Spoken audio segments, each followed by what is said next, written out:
Thank you.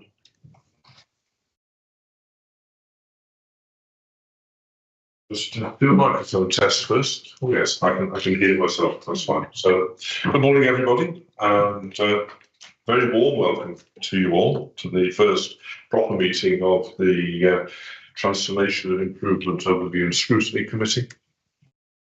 I think virtually every single one of us sat around the table is new to this committee, at least, if not a new member. Many of us are new members, of course. I'm not. I'm old and wizened. Most of the people around here are new members. So a couple of things that probably won't have to repeat every meeting. A couple I will, with the real usual reminder that we are being live streamed and recorded. That has a couple of consequences for the way that we operate the meeting. So please always address the chair. Don't talk across the table at each other. And it's not because I think you'll fall out, it's not that. It's just for people listening, it's very confusing if there are voices in here and there. Also, please try and remember to say your name before you actually speak so that the people listening or following online will know who you are. Really, really important one, make sure that your phones and laptops are on silent, please. I haven't quite decided what the penalty is, but there will be fines for the first person to transgress. And I'll double check mine to make sure it's not me. And I think, oh yes, and yes, obviously you need to use the microphone when you speak. So we'll move straight into the agenda there. First item is apologies. We have two from Chris Naylor, one from Sam Worsley. I think everybody else is here. Item 2 is disposable interests. I've better pop these in. Don't want to get this one wrong. Members are reminded that they must declare their disposable pecuniary interests and other registrable or non-registrable interests in any matter being considered at the meeting, as set out in Appendix B of the Members' Code of Conduct, and consider if they should leave the room prior to the item being considered. Further advice can be sought from the monitoring officer in advance of the meeting. Does anybody have such an interest to declare? Yes, hi, it's Malcolm Marshook. In light of the public questions come in, I work as an IT consultant. Between January and June last year, I worked on a limited contract with PwC. I didn't actually work on any council business, but I am aware of, and I know a number of people who work in PwC. So it may or may not happen that I need to leave the room if PwC contract is being discussed. I don't believe you will need to. No, that's fine, but I thought I'd mention it. Yes, thank you for that.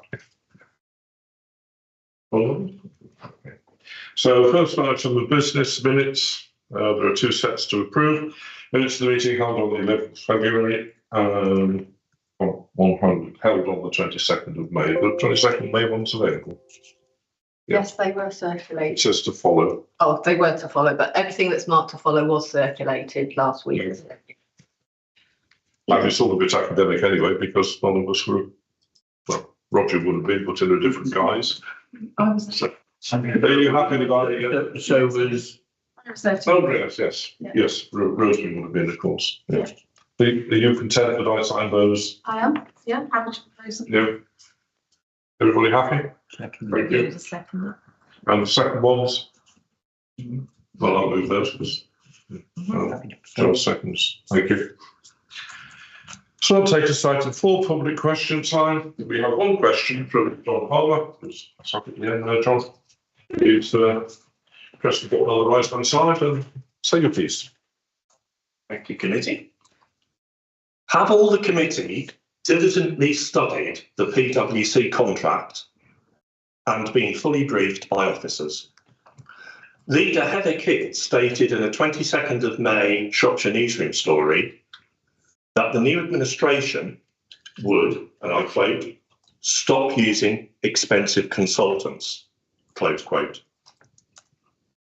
Is the Scrutiny Committee going to discuss and analyse if PwC have so far failed by being unable to reveal anticipated tangible cost savings for Shropshire Council from its own long-running renegotiation of the 27-year Waste Private Finance Initiative contract running until 2034.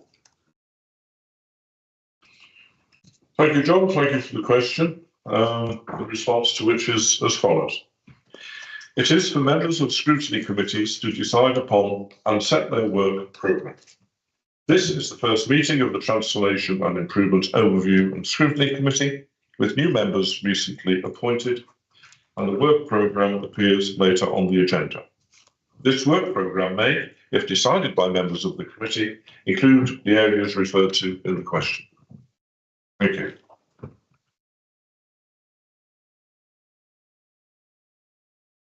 Item 5 is member question time. There are none. Item 6, performance monitoring report, quarter 4, 24-25. Billy, please. Thank you, Chair. Good morning, everyone. I'm Billy Webster. I'm the Service Director for Strategy, with responsibility for business intelligence and insight, which includes performance reporting. I'd like to firstly thank my colleagues in the team and Laura Carlos, who is a performance officer, for supporting the work to get the performance monitoring done and to report on it. The report itself presents the performance position against the Shropshire Plan and its strategic objectives and relates to quarter 4, so the last quarter of last year. It uses KPIs, or key performance indicators, as part of a framework to measure, drive and understand delivery of those objectives that we've set as a council. The paper describes our position based on newly updated and also existing metrics for that period, so the 3 months at the end of last financial year. We have, and a link to this within the report, an interactive performance dashboard, and we use that to monitor performance in real time. So that is updated regularly by services. We are responsible within the Business Insights team to make sure that that is done and that we understand the narrative provided by the services. The dashboard is updated quarterly as standard, and as I say, the performance status is then given as a red status, so it's red, amber, green, depending on whether the indicator is achieving or varying from its target. It should be noted that the report offers a point-in-time position, so the report is for the last quarter of last financial year, and therefore if you were looking at the dashboard this month, it may look different because we need to take that point in time. So what I'd suggest is that in quarter 4, 54 measures were updated, and you'll be able to see that within the report detail. 13 of those, that's about 24%, are called grey, and that's where we haven't yet set a target because we're waiting for baseline or benchmarking to take place before that target is set.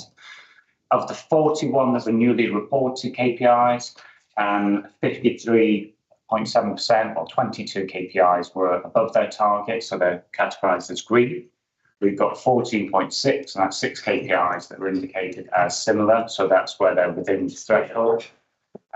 31.7%, 30 KPIs that are below their target, so they're shown as exceptions and red. Given the significant challenges faced by the council, I think the performance is fairly reasonable. The 68.3% updated indicators opposed to or exceeding their target. There are areas that I think improvements have been made, and I work those.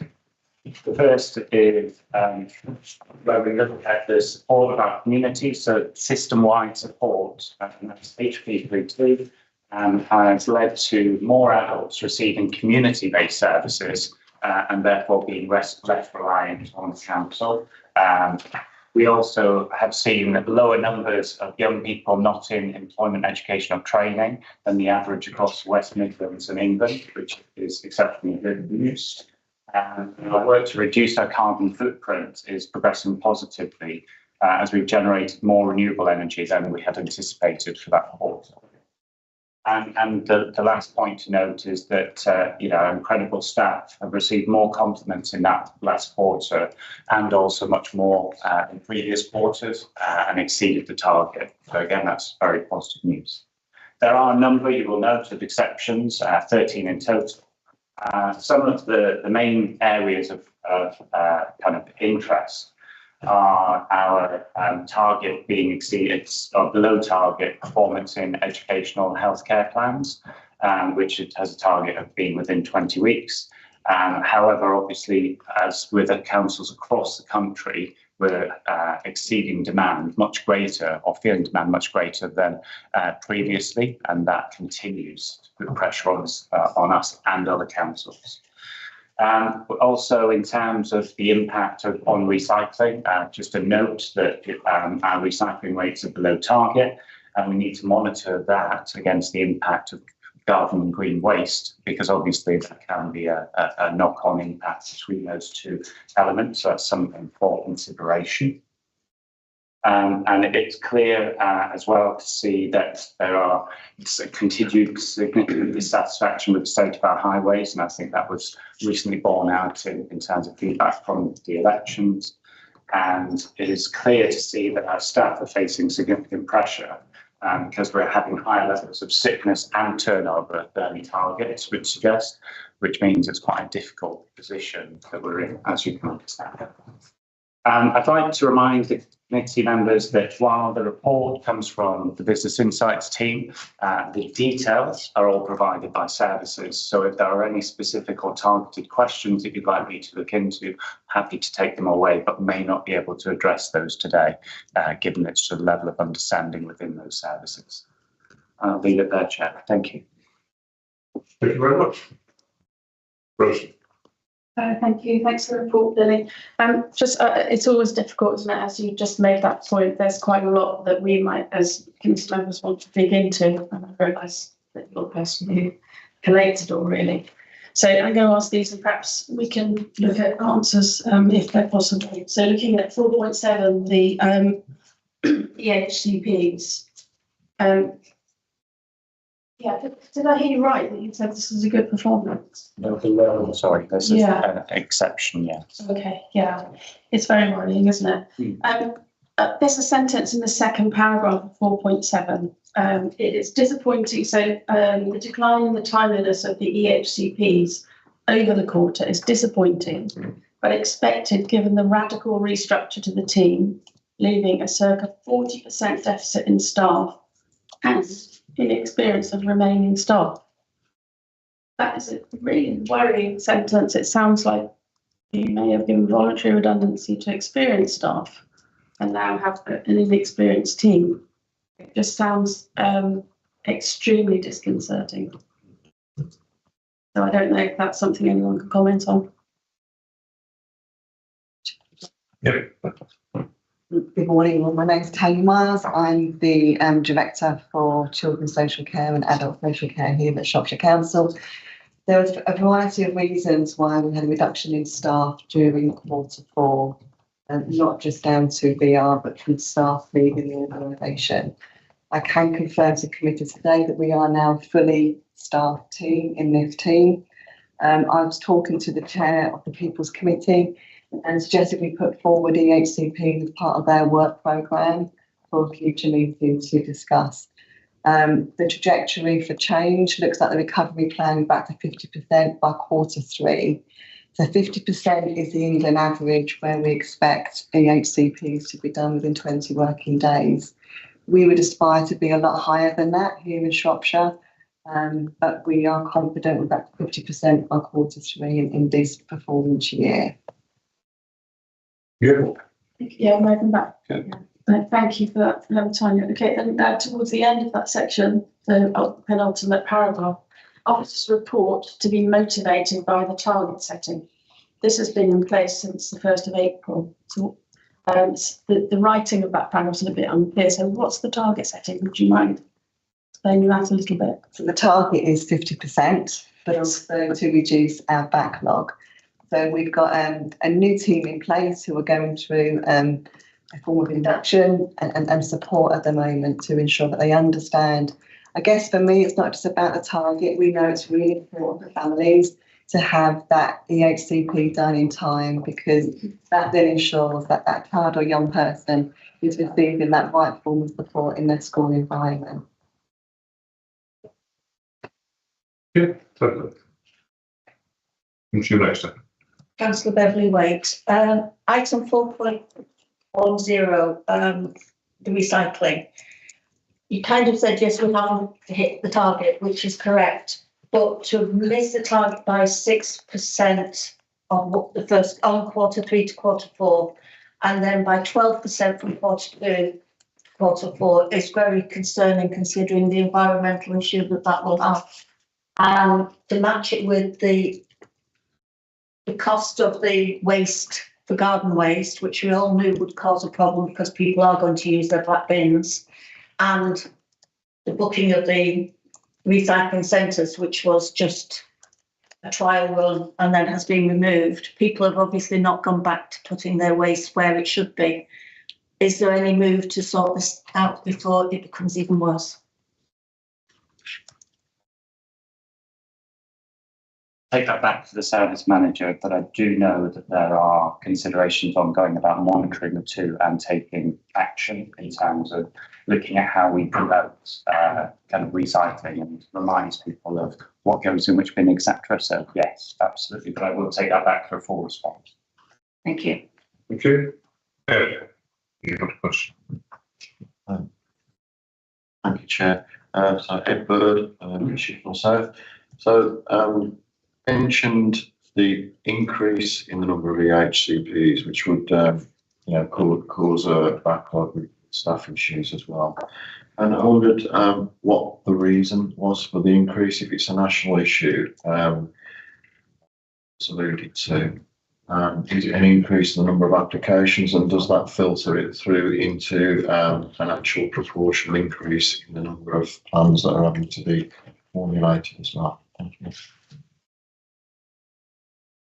I come back to that, Chair, if I may. So you're absolutely right, a national increase of referrals for an EHCP, and that we're seeing nationally and absolutely seeing it here locally too.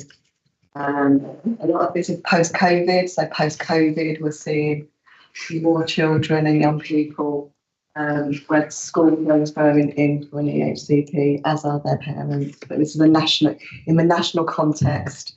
There is a rise in requests for EHCPs. Yeah. You say post-COVID, what is the actual reason then for the EHCPs? What are the kinds of issues then? Are you sort of implying that there was something about the lockdown that was causing the EHCPs? And if so, what are the kinds of issues that are being brought?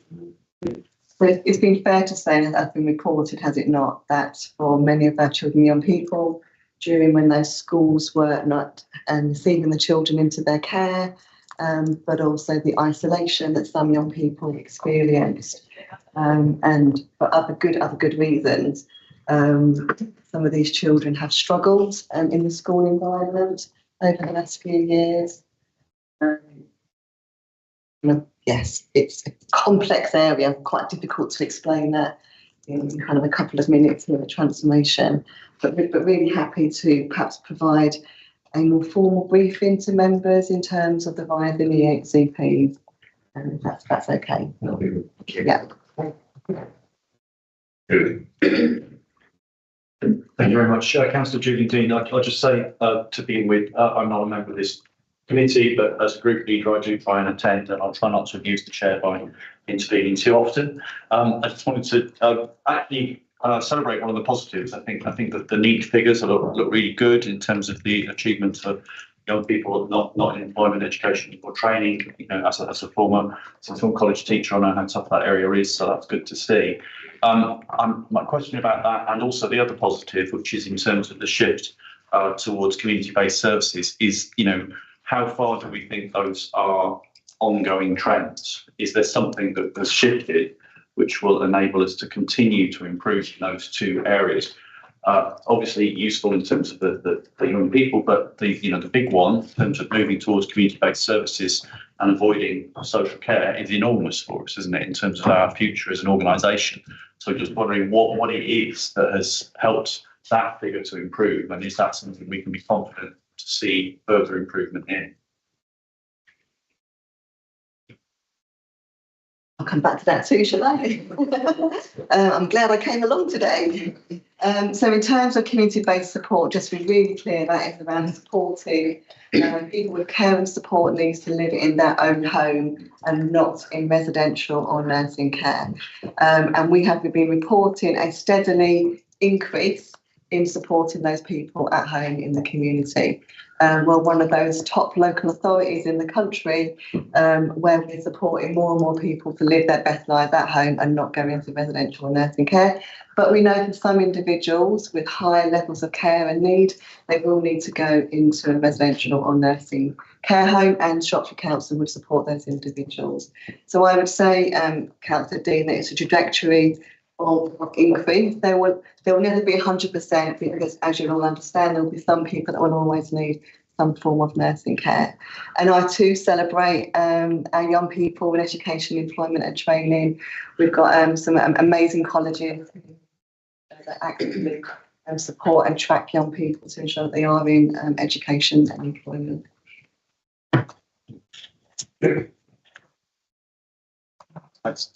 Sorry, Councillor Malcolm Marsook. A couple of questions on the dashboard, if I may. First, I note the definition of green means it's better than 2% below target. So I think something can be below target but identified as green. I think that's giving some false positives. For example, on the mortality rate, it seems to be below target because it's identified as green. So question that RAG rating. And also, I know there's a number of metrics which are quite out of date and are still at baseline.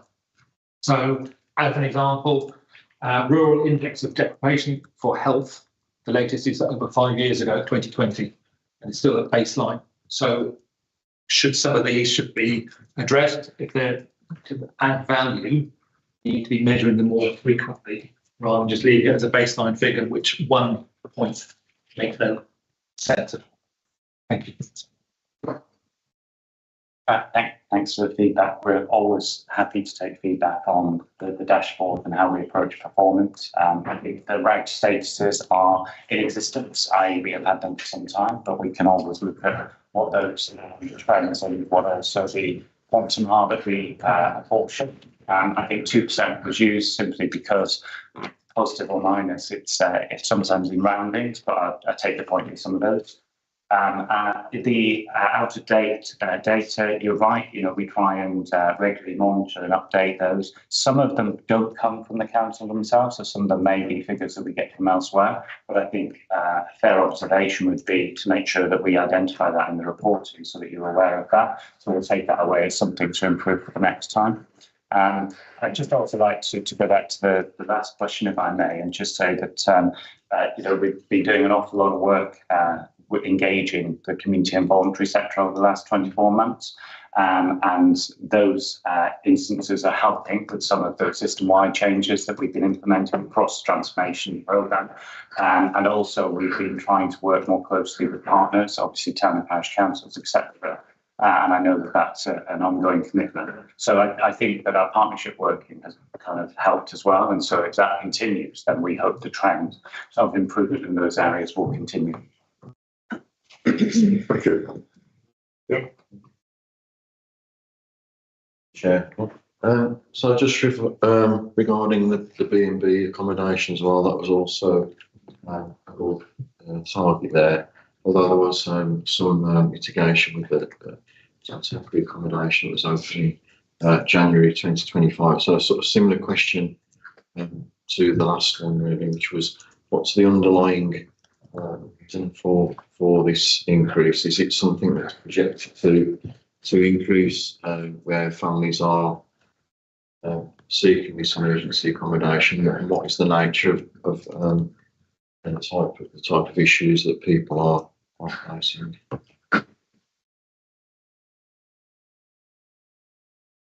again, happy to go away and to give a full response. But I think over the last 2 years, particularly 3, we've seen a significant rise in families coming forward for support, mainly due to cost of living and increasing challenges they may face.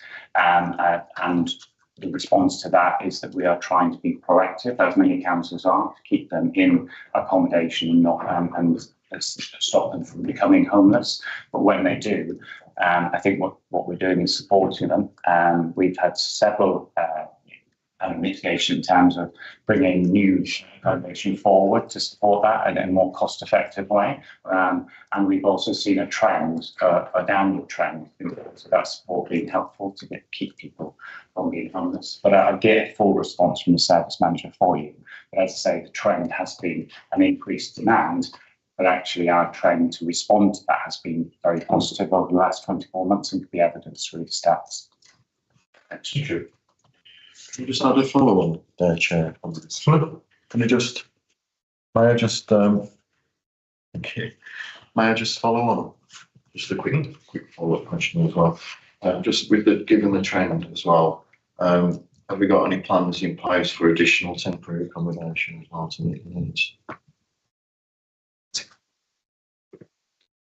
Just one from me, really, actually.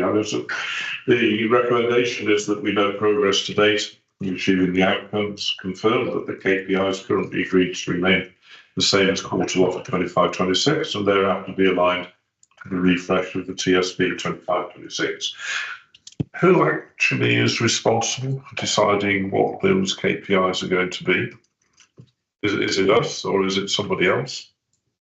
My understanding is that it's Cabinet are asked to review them and update, but obviously, as part of the open and scrutiny process, you can recommend to Cabinet, so we can take that away. I've also just had confirmation that the green definition of 2% is actually a national standard, so we're just following that. Yeah. No, that's fine. I just wanted to be clear. So we all know where we stand. Okay. There's nothing else. Even in favour of receiving that report and confirming them? Yes? Hands up. Exercise. That's a majority. Thank you very much, members. Thank you very much. Item 7 is the financial outturn 24-25. I assume, James, you're going to know this. Thank you. Yeah, happy to introduce the chair. So, good morning, everybody. I'm James Walton, the District Director and Council Section 151 officer. So this is the financial action report for the 24-25 financial year. So just as a little bit of background, we produce a monitoring report like most local authorities on a quarterly basis through the year. Over the last financial year, we also produced a monthly monitor, so we had period 1 right the way through to period 11. The majority of those went to Cabinet or to Scrutiny or to both. Some of them, however, because of the timing of those meetings, weren't published at those particular meetings. The information on those interim outside of the quarterly meetings has tended to focus on savings delivery, and this report shows the final position in terms of delivery of those significant levels of savings over the year. However, the outturn position that we've reached at the end of the 24-25 financial year is an overspend of just over £34 million, and the table 1 at the bottom of page 1 of the report and into the top of page 2 shows a broad breakdown of where the under and overspends are across the authority based on the former directorates as they stood at the point in time at which those budgets were set. So under the new authority and the new structure, a lot of those figures have changed and shifted around, but this gives the historic position. So in paragraph 2.3 at the start, that gives a broad overview of where that overspend has arisen from and the pressures that we've seen across the authority over the financial year. So it talks about children's services, significant pressures and an 28% increase in external residential placements. That's been over the financial year. There's also been difficulty in relation to and retention of staff. So there's quite a high reliance on agency staffing within that area in particular. Overspend within school transport, a lot of that is related to special educational needs and disabilities transport. And again, that relates to some of the agency plans that we talked about in the previous item. Adult social care saw a significant delivery of savings, but nevertheless, this was more than offset by significant pressures across the service area. So there were demand pressures within the service. There were a lot of pressures in relation to continuing healthcare income and other funding streams relating to the health service, which did not come through to the level as projected at the end of the year. Also, market pressures, inflation, and growing complexity and numbers of placements across the service area. So, following a trend that we've seen over the last couple of years, the pressures in adult social care were offset at the end of the year by improvements within other parts of the organisation, particularly within corporate services.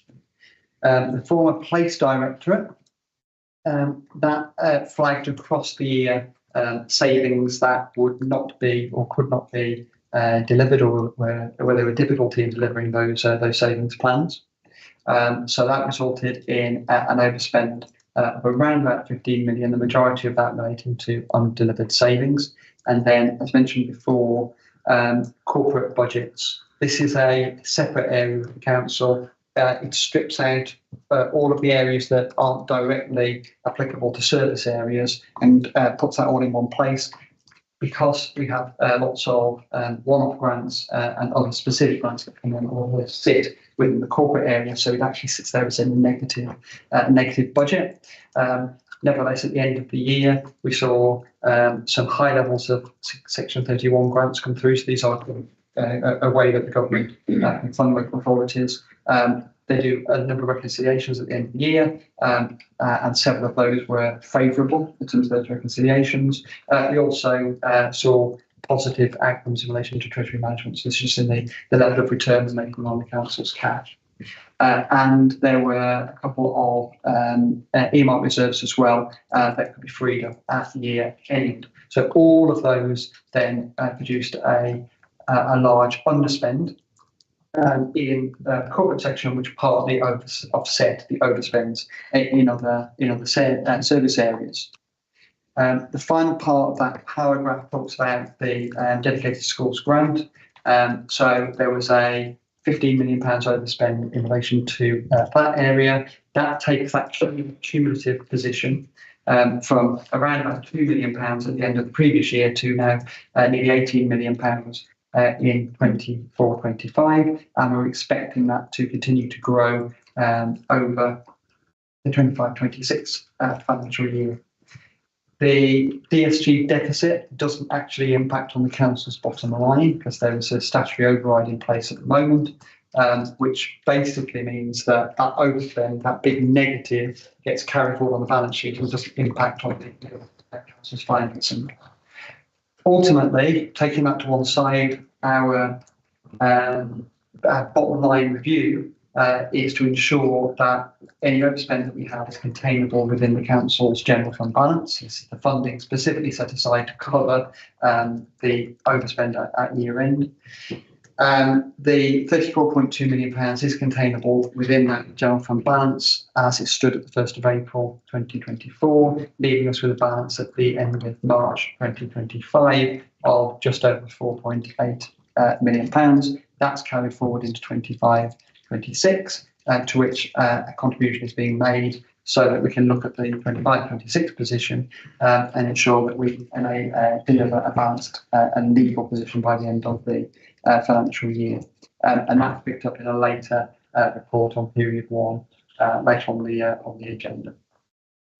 Because this is the outturn report, we also include an overarching analysis of the capital programme and also the housing revenue account.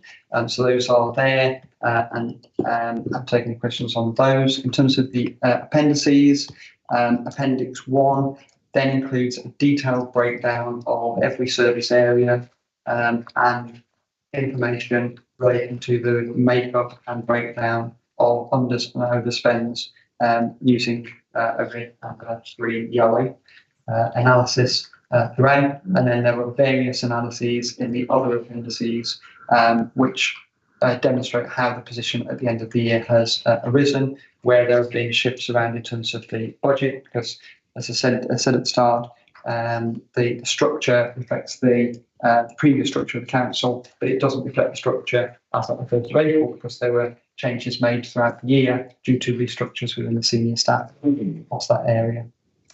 I'll stop there, Chair, but I'm happy to take any questions that anybody has in relation to that position. Okay, thank you, James. Well, Councillor Malcolm. So a couple of questions on table 1. First of all, can you explain yellow? I understand red, amber, green, but yellow, how does it relate to the other red, amber, greens? And my second question is on Strategic Management Board. Budget was effectively an income, but the actual was significant cost. Can you just explain, help me understand what that is? Thanks. Certainly through you there. Okay, so there are tolerances in relation to the red, amber, green. I need to go and check, but I think it's something like about if it's within 0.5%, 0.5%, and the budget is under £5 million, it's shown as green. If it's within that tolerance, plus or minus. If it's more positive than that, it goes into yellow. If it's more negative than that, it goes into amber. And then there's another line in terms of even more negative than that, and it goes into red. So I can give you those tolerances. They should actually be in that report. But in terms of the senior management board, is this in the appendix you referred to? No, I'm referring to table 1. In terms of the table 1, at the top of page 2, Strategic Management Board. Budget was negative 23. Yep. Okay. So, so the senior management board, it's a very small budget area. It relates mainly to the chief executive, the secretariat team around that, and the OCE, the Office of the Chief Executive.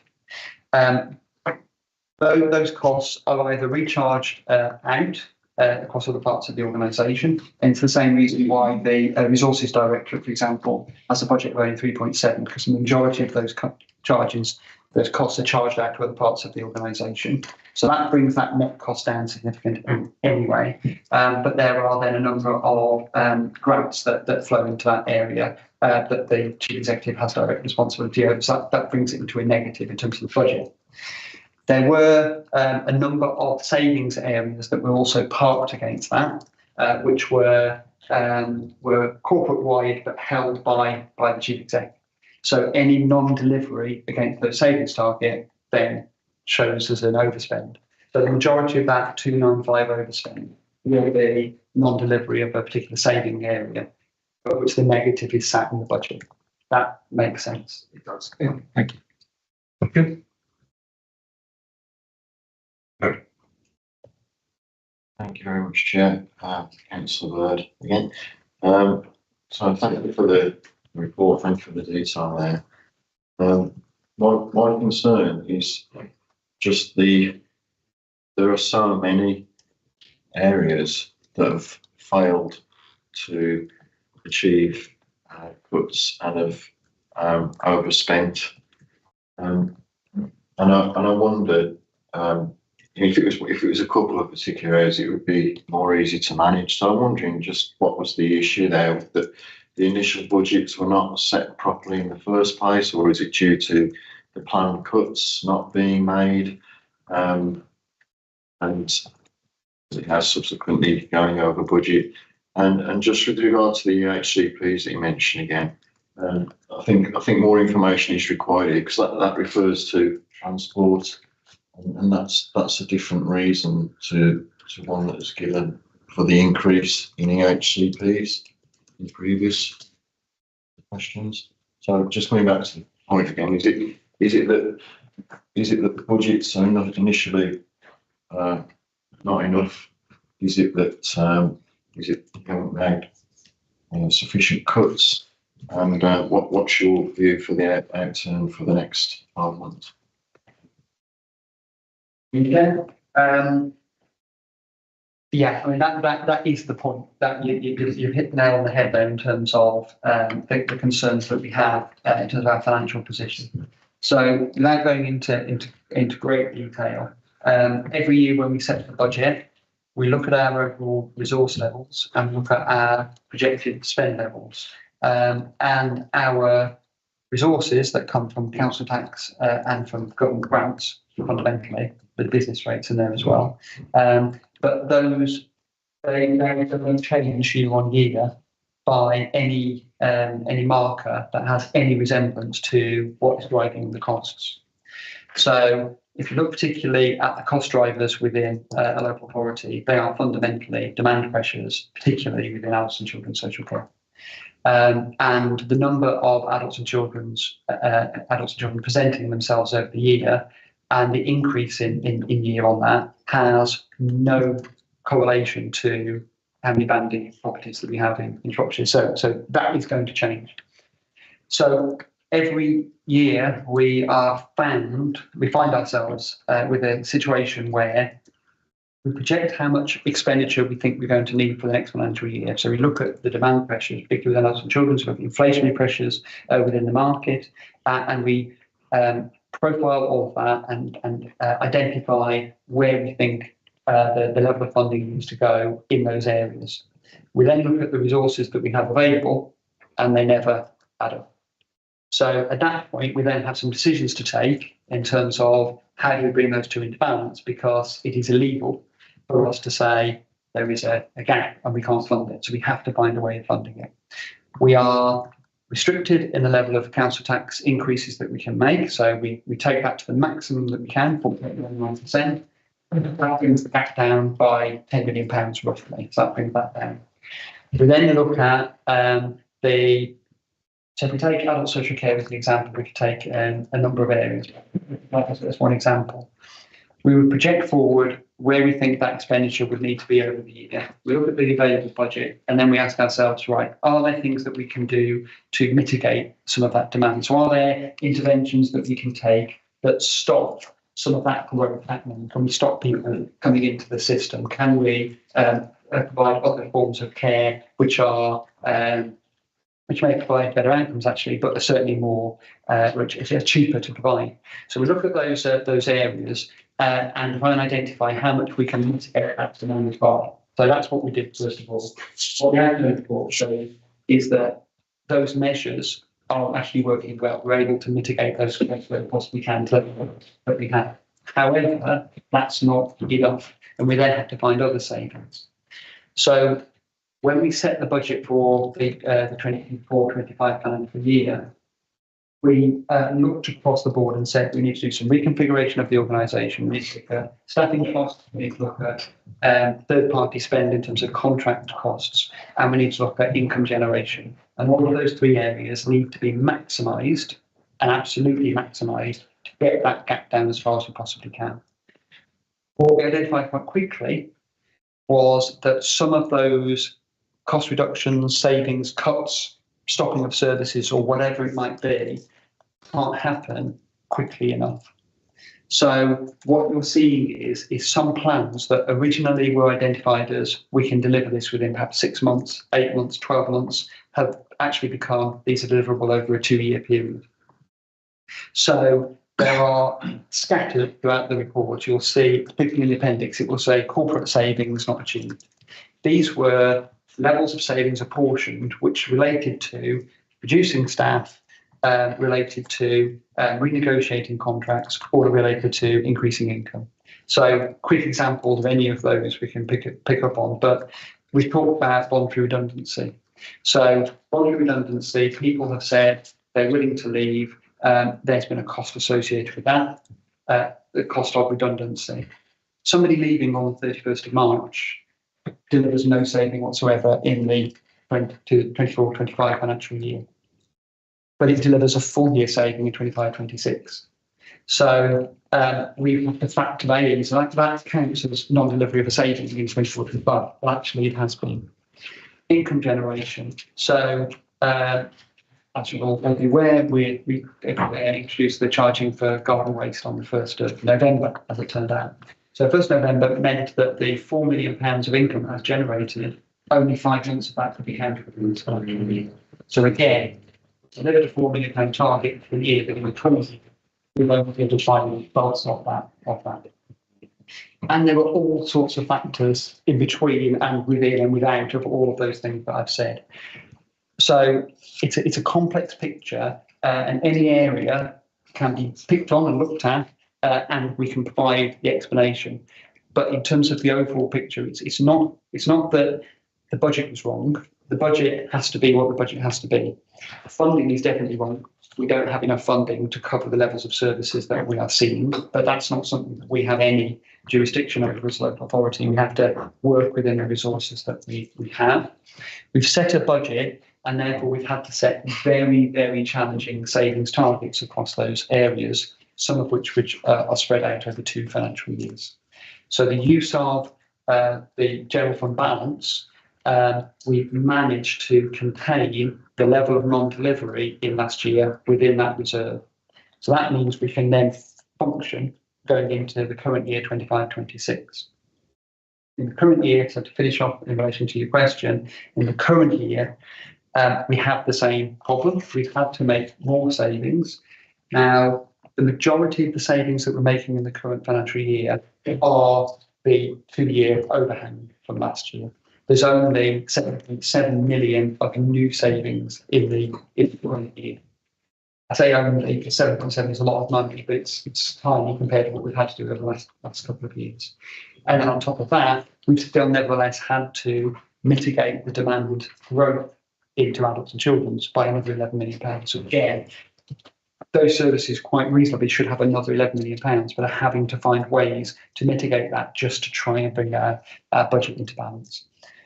I can't give you any cast iron guarantees what the outturn will look like next year, but we're learning as many lessons as we can from the last 2 to 3 years of how we manage in these difficult circumstances, so that we can be as ready as we can for delivering whatever savings we need to over this financial year and bringing the budget into balance by the end of it.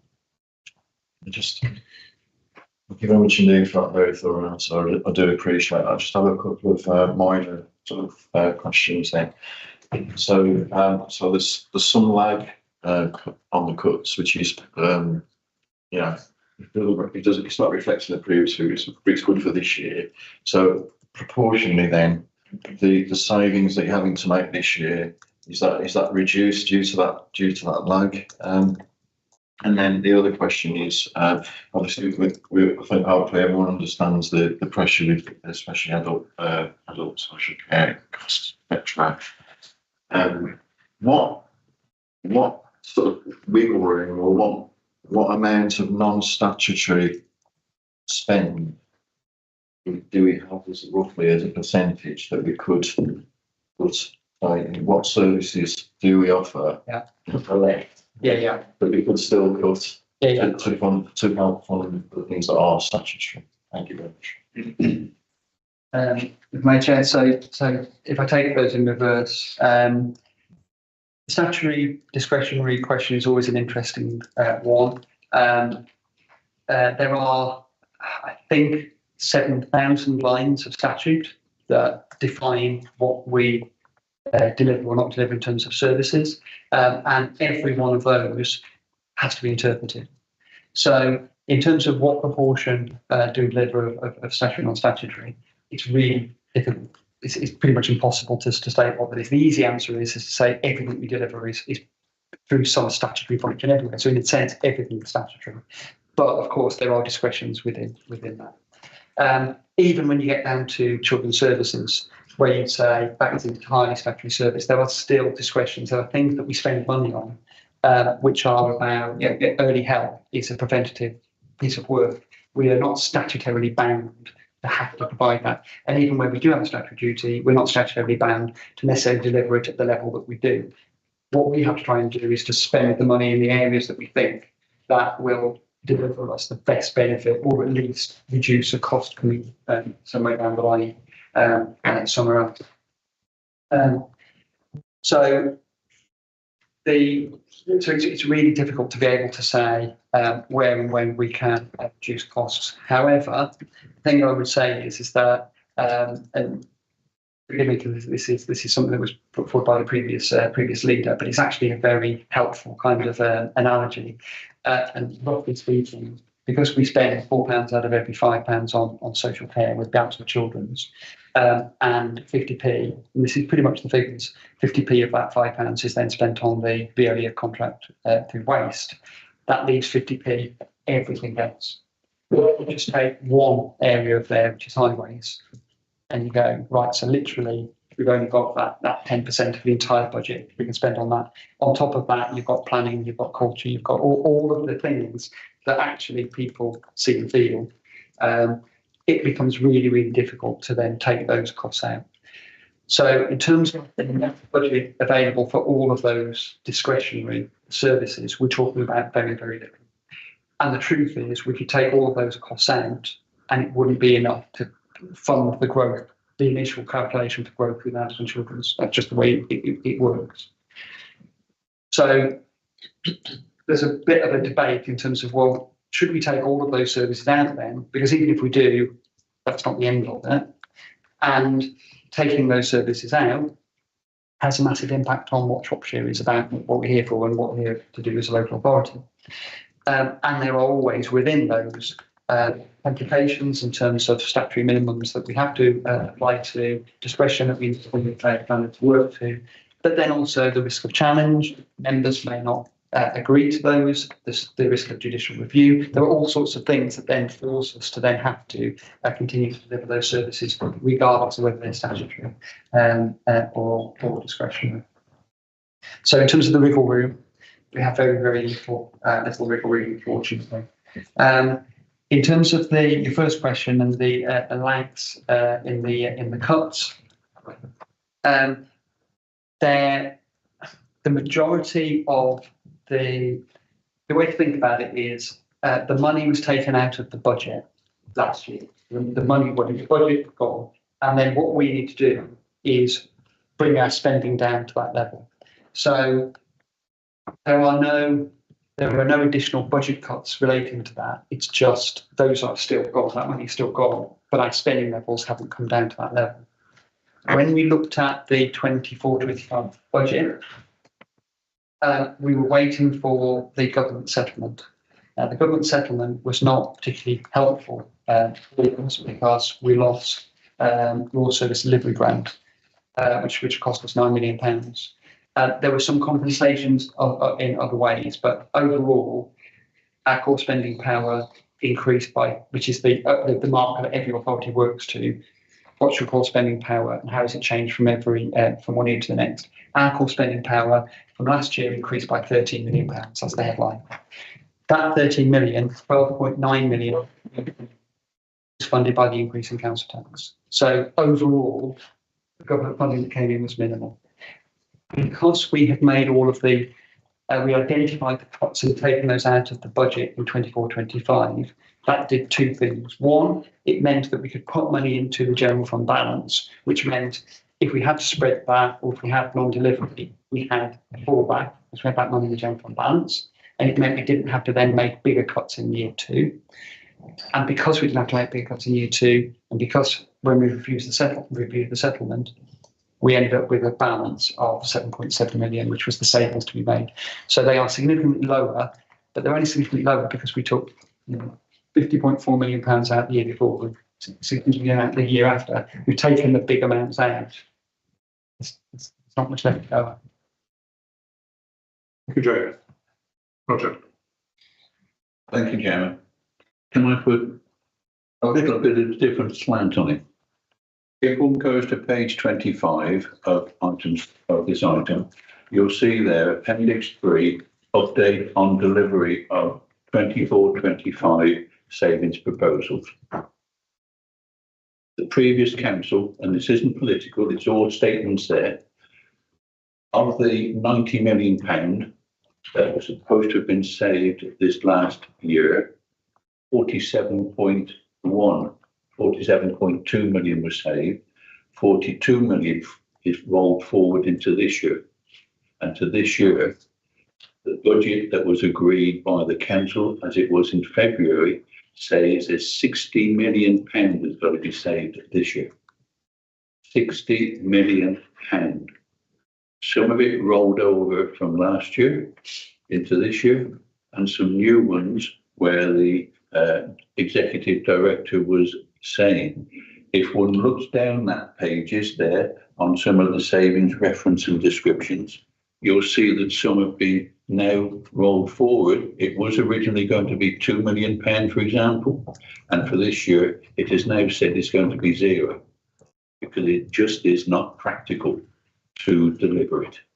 And some of those savings that were in last year under a different hat, I maintained even then it was impractical, but they were in the budget for last year. Into this year, they've been shown as being zero, and some of them are to do with waste. You'll see that they were £2 million here and £2 million there, and then for this year it's zero. So it isn't going to be easy this year. It's going to be hard. £60 million has got to be saved. And there's a later item in a minute, you can see in period one what the situation is at period one. We can cover it then. But if you look at Appendix 3, it is shown there. And if you go forward to Appendix 6, the general balances, and 8, where it shows the earmarked reserves, you'll see that the earmarked reserves, there were money used last year to actually supplement and enable the council to deliver the legally required balanced budget. Those earmarked reserves have gone down year on year for the last few years, and we are virtually at the minimum that those earmarked reserves can be. So this year is going to be a struggle, and it's shown in period one when we're going to do it in a few minutes. So the easy part has not been done. It gets harder every year because the easier cuts, the easier reductions are easy to make. The others are always harder as we go on. The value may be down a little bit, but finding that money is going to be hard. Thank you, Chairman. Indeed, thank you very much, Roger. And you mentioned the documents in period one, so we might as well note, if you're happy, we'll just... Oh, sorry. Thank you. Thanks, Chair. I just have one question. Thanks for that, Roger. I think that's really helpful. I think it's good for us to sit in the real world, isn't it, and see what we're really facing. I just had a question to James, please, about the dedicated schools grant. So we've got a statutory allowance to have a negative balance there. That's been going on for quite some time, and it comes to an end at the end of March next year. And I know that sounds like a long way away in some ways, but in other ways we all know it'll soon arrive. And I just wonder if you've got any indication from above as to what's going to happen with that. My Chair. So it's on the government's agenda. It's on their radar. They are fully aware of it. I think the point is that to go from a £2 million to an £18 million deficit in 12 months is worrying. That said, we are right behind the curve compared to where other authorities have been, and other authorities across the country are already sitting on deficits of over £100 million and more, and are growing by significant amounts. So it is a problem nationally. I think the latest calculation was 5.7 billion by the end of March across the country. So yeah, we were 18. Let's say that grew to 30 or 40 million. That's tiny compared to the 5.7 billion that there is across the country. So this is not something that needs to be solved in Shropshire. This is something that needs to be solved nationally. The statutory override is in place till the end of March 2026. So all this does literally is it prevents the auditors coming in and qualifying the accounts because you've got a negative balance, because you're not allowed to hold a negative balance that's in excess of your general fund balance. It's unlawful to charge that deficit to the general fund balance because it's a school's balance, but at the same time, it's unlawful to the council to hold a negative. So that's where you have the statutory override that says, well, then you can carry a negative forward and we'll work it out later. That's can has been kicked down the road for several years. The latest I've heard from MHCLG, which is the government department that looks at local government in liaison with the Department for Education, was only that exceptional financial support would remain part of the rules in the box for the next 2 to 3 years. So what that potentially could suggest is that if the statutory override was removed, then local authorities would be expected to borrow to cover that cost. Now, if we had to borrow 30 to 40 million pounds, that's worrying, that's troubling, and that's potentially breaking the bank in terms of our financial position. If your local authority is sitting on a £150 million deficit, there is no question that will break the bank. So I can't really give any further update than that at the moment. It's a problem. It's a problem that's being wrestled with nationally. It's become a problem for Shropshire only really in the last 12 months, and that problem is much smaller than most authorities around the country. So we won't be able to solve it locally. We'll have to wait and see what the assessment of that. Thank you. Julian, then. Is it a quick one? Yeah. So I'll try to think. Yes, Julian Dean, Councillor Julian. So we know that there was part of the story looks is that demand pressures absolutely in children and adults, but the Place Directorate that didn't seem to deliver the savings. That seems to be some And I just wanted to draw attention to one, which just stands out to me in terms of 4 million variance against Assistant Director of Commercial Services, Housing and Assets. Well, our HRA is healthy, so I'm just wondering why we have such a big variance in that particular area. Quickly, Chair, through you, the commercial areas were. So the HRA is completely ring-fenced. So that money is set completely separately, and we as a local authority can't use that in any way to help the kind of the general fund position. So they have to be kept separate. So if the HRA built up a huge surplus, it's their surplus. We can't tap into that, which is I'd like to at times. We're not legally allowed. The commercial side of the general fund was about looking at ways in which we can generate returns, look at commercial housing offers and those sorts of things within the general fund. So there are things that we can do on one side of the fence which could generate an income, and then that income could then come back through to the local authority. In terms of the which particular line are you looking at, Jim? It's on page 16 of the whole thing, page 5. It's under RSA 012, Assistant Director Commercial Services, Housing and Assets. Yeah, it's 4.7 million variance. 4.7 million pound variance. Yeah. So yeah, that is. I would need to go back and check the detail of that, but basically the budget is sitting as a 4.6 minus because fundamentally that is about generating income through. I won't include the I don't think which ones it might include. I need to go back and check which ones that is. But basically, the levels of income have not come through at the levels that are set within the budget. It might include things like the shopping centres and income in relation to that. I need to go back and check. There will certainly be things like commercial assets that have been purchased, which it may be that the cost of investment in year 1 has offset the income generation in year 2. That's why it's not on my radar. But I'll go through and I'll check and I'll come back with a response on that one.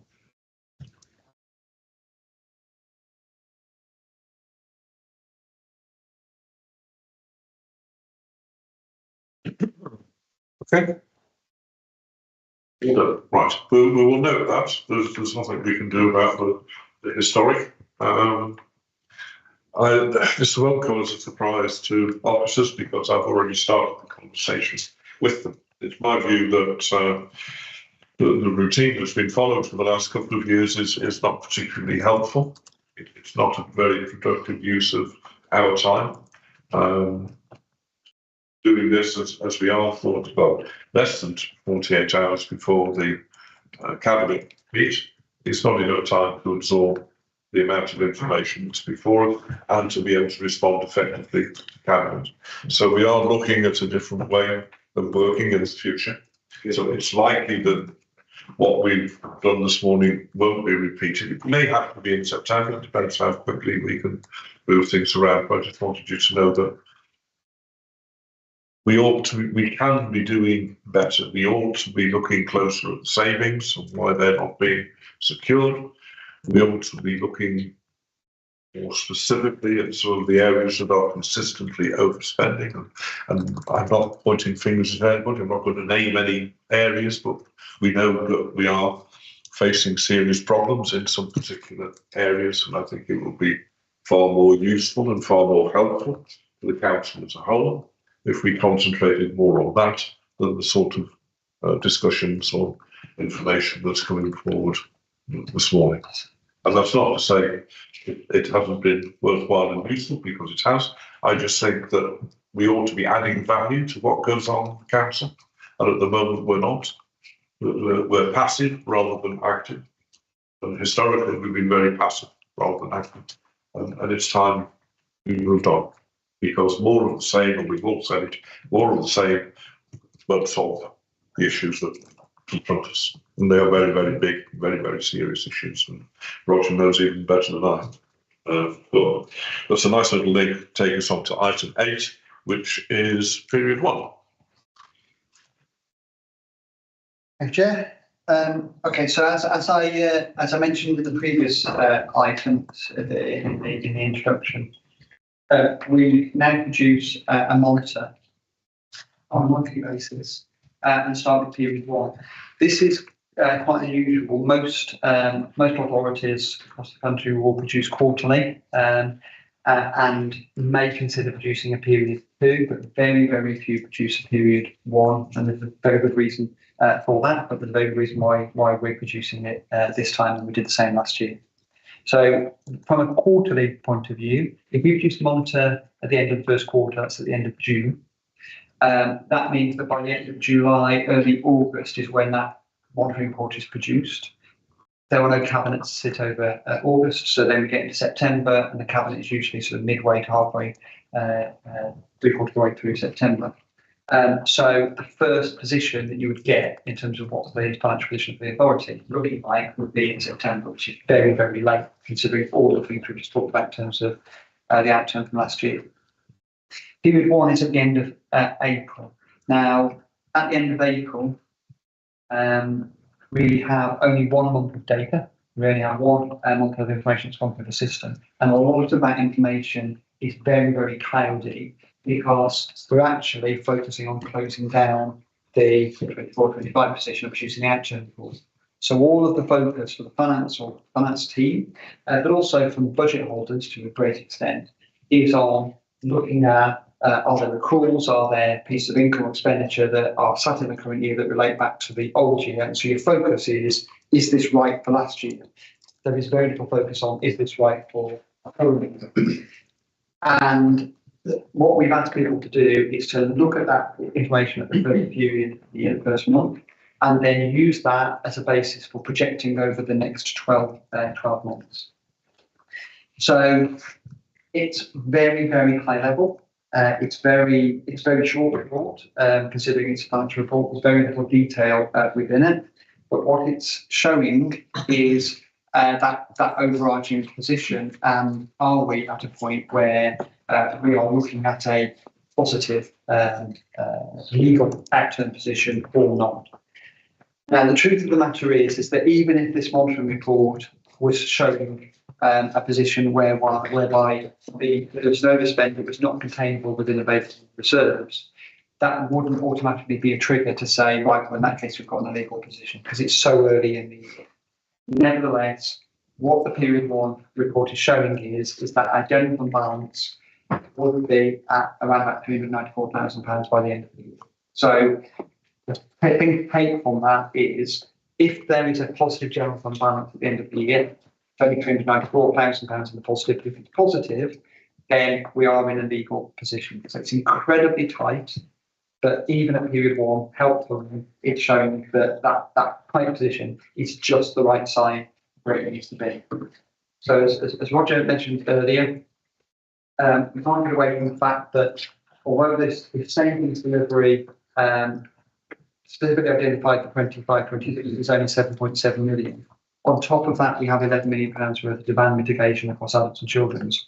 And then we've got the carry forward savings from 24-25. So in total, that figure comes to around about £60 million. So that's the scale of what we're trying to deliver this year. The only comfort we can take from that is that carry forward, the bulk of that 60 million, is already known to the authority. We already have plans that we're working through to deliver that. That said, we will be able to deliver all of that by the end of the year is the key question. So what we've produced, there's kind of a number of ways of going about this, but one of them is to produce what we call a control corridor, and this shows, it's shown within the recommendations, for example, 3.3. So we look at an adverse, a favourable, and a central projection. So the central projection is the projection that we've looked at and said this is what we think the outcome position would be, and that would deliver an overspend of around about £14 million, just under that. And we have just about £40 million left in the balance. That's not a coincidence. That's the way those figures have been worked through. In terms of the adverse position, that then takes a look at non-delivery of savings and looks at some of the pressures within particularly adults and children's and identifies what that would look like. That would bring us out at early days at just over £40 million overspend, which clearly is unaffordable. So that's just to make it clear to everybody that just because we've got a central calculation that brings us just in under the mark, that's not something to kind of accept just on face value. The favourable position suggests that if we were able to push through and deliver the majority of those savings proposals, if we don't see any significant variances across perhaps the winter period in adults and children's, if we don't have a severe winter and we end up sending the gritters out every day, if all of those things work in our favour, then potentially we could end up with a small overspend. We don't have any scenarios at the moment that bring us in under budget. We think it's going to be an overspend. The question is how far that overspend is going to be. And as Roger said, that is exactly why this current financial year is going to be a very, very difficult. Now, at the top of page 5 of the report, we have a table there which looks at the savings projections. So you can see that the savings target there on the left-hand side is shown at 59.893 million, so the £60 million that we talked about. Based on the plans and reviews that we've identified, there's currently about £7.5 million which we are indefinitely delivered and in the bank. But the green column there shows that there's just short of 25 million, so that's above the 7.5, 25 million in total, that we are confident we'll be able to deliver by the end of the year. There's then a further £21 million, which is shown in the amber. So where we really are, just putting it, keeping it simple, is we have to deliver all those green savings. That has to happen, no question. And then we have to deliver a significant portion of those amber savings. And if we can deliver a chunk of those amber savings, 50% or more, then we're going to be in a position by the end of the year. Assuming, touching wood and everything else, that we don't have those other pressures that I talked about coming through significantly over the year. The red column at the end, which is sitting at just short of £14 million, that at the moment we don't think that we are going to be able to deliver those savings in year based on the way in which we are currently progressing through the savings plan. And the reason for this is the majority of it will relate to staffing. So what we're saying is if we try to take that level of staffing out, we think that there would be dangers to the authority in terms of the way in which we can deliver services. And that's not just frontline services. This is all of the backroom kind of staff as well that are oiling the wheels and making sure that the authority can function. So the level of costs to be taken out to cover that, we think, would potentially be dangerous. Nevertheless, we have to find a way of closing that gap, because that cannot be carried forward forever. So we need to find a way of resolving that. So the overall position is shown in paragraph 9.1 and the table there in terms of that general fund balance. So the previous paper showed that we were carrying forward just over £4.8 million of general fund balance. So that was what we were left with after we covered last year's overspend. So the 4.8 we bring forward into this year. We budgeted, and it's there within the budget the council agreed in February, a contribution of £29.455 million into reserve. Now, if we didn't put that money into reserve, you could, in theory, take that the savings target. But the problem with doing that is your savings target is still going to come back because it would only save it for 1 year.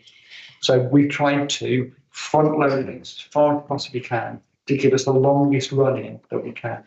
So we've got £29.455 million going into reserves. We don't want to be using all of that just to plug the gap in terms of non-delivery of savings, otherwise we quite fail in that. So £34 million, £34.3 million in reserves. We are assuming already, and this goes back to the story looking at 23, 24 and 24, 25, we're assuming already that the pressures within adult social care and children's social care, despite the mitigations that we believe can be delivered, despite the other savings that are going to be delivered in those areas, we still think that fundamentally there's a 21 million gap there in terms of what's achievable in the year. So we're coming in early at that this year. So rather than applying those at the end of the year, we're saying right from the start, we probably need to limit £20 million to adult social care. We take away the remaining overspend, and that's where we're left with just under £200,000 left in the general fund balance. So the balance positive is the only positive I can really take from this report. It means that we have at the current time a legal position projected for the year, but it's going to be incredibly difficult and incredibly tight over the year. At this point in time, just to give some kind of context for this, really, for an authority this size, we should be looking at least £10 to £20 million at that bottom line, at the bottom, not 394,000. That's the level that we are working up. Thank you, James. Yeah, so a very disturbing picture that you left. Well, it's not your fault. It's been Councillor Evans, Roger, you're the one in the hot seat for this. In the light of my comments a few minutes ago, what can we do as a committee to help you? And if you want to think about that and write to me, that's fine. No, I'll come out with it now, because wearing a different hat last year, the argument was that the savings, the financial, should go to the cabinet and then scrutiny. I can't see any problem myself in this report, for example, coming earlier to you if it's prepared and ready. So the Q3, as James has said, that may be available earlier than the September cabinet. So, and it's a Q3 which is broken down. There's all the detail there to give you. And by September, we're 6 months into the financial year. Yeah. We should be taking action in the areas that are showing not good to ensure that we can do it. To start taking action in October, whatever you were going to say earlier on is doubled. Yeah, because you've only got 6 months to do it the way through instead of the 12 months. So the earlier indication there is, the better. Yeah. So as soon as James has can bring some figures forward, I have no problem at all in bringing it to scrutiny before it goes to cabinet, because I think that would be useful to get some different eyes on it, because all councillors bring other expertise and other thoughts in it. There isn't anywhere where there is all the ideas in one person, or even in a small group of persons. So yeah, so please, if it's possible to work with James to bring it forward, do so, even though the cabinet isn't meeting until September when it's going to look at it. Let's have it out in the open, because the one thing I've said to James, and the question we were both asked by others, was that should we bring period 1 here? And I've said, yes, it needs to be on the table to do it, because I think the group I belong to always said openness. Yes. And I'll pay tribute to Gwilym, who was my predecessor. He did open it up in the last 12 months. And hopefully we can continue with that process to make it available, because this council is going to struggle these 12 months. Depends a little bit on what's announced on June the 11th with government. So we don't know what's going to happen with local government. As Jane referred to earlier on, the balance we got from government this year was about 3.9%. If one looks at Telford and Wrekin, I think it's about 8%. About 6 or 7, but yeah, it's Yeah, and if you look at some of the other urban areas up in the north, it was into double figures. Yes. Where we had 3.9%, which isn't enough. So depends on what happens in June and also later on in the year. But we are going to find it hard going this year. Good. Well, yes, I welcome that. So, and I'm sure colleagues will welcome that as well. So I don't think we can sort it now, but we'd have a conversation outside of this meeting and come up with Malcolm, yeah. Yeah, that's the Malcolm Marshall. I appreciate we are only meeting quarterly in this committee, but are we going to get this report on a monthly basis so that we can look outside committee, sort of see where the trends are going? So when we come back, we've got 3 months of data, 4 months of data, rather than just 1 month. Thank you, Chair. So yeah, we will produce the information on a monthly basis. So the thing to remember is that the May position, period 2, is worked on during June. So it will be available early to mid-July. So what we're planning to do is to produce those reports. If there is a scrutiny committee that falls, the latest information could be taken. So as Roger said, even if there isn't a cabinet around the time, if we've got period 2 available and cabinet, and scrutiny sits, scrutiny can have period 2. We can also publish those on the members' gateway regardless, so that members have access to them.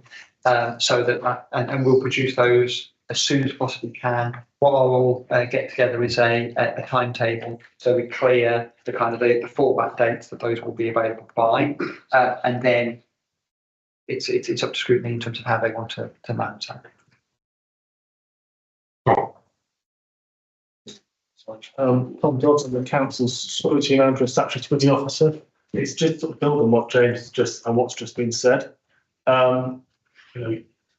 You have the opportunity, Billy mentioned it earlier as well about dashboards. For the members, you have an opportunity to see these reports. So if those are going on Member Gateway, it's a great chance to go and have a look at those and see if there's things you want to ask more questions about. You can approach the portfolio holder, you can approach the director.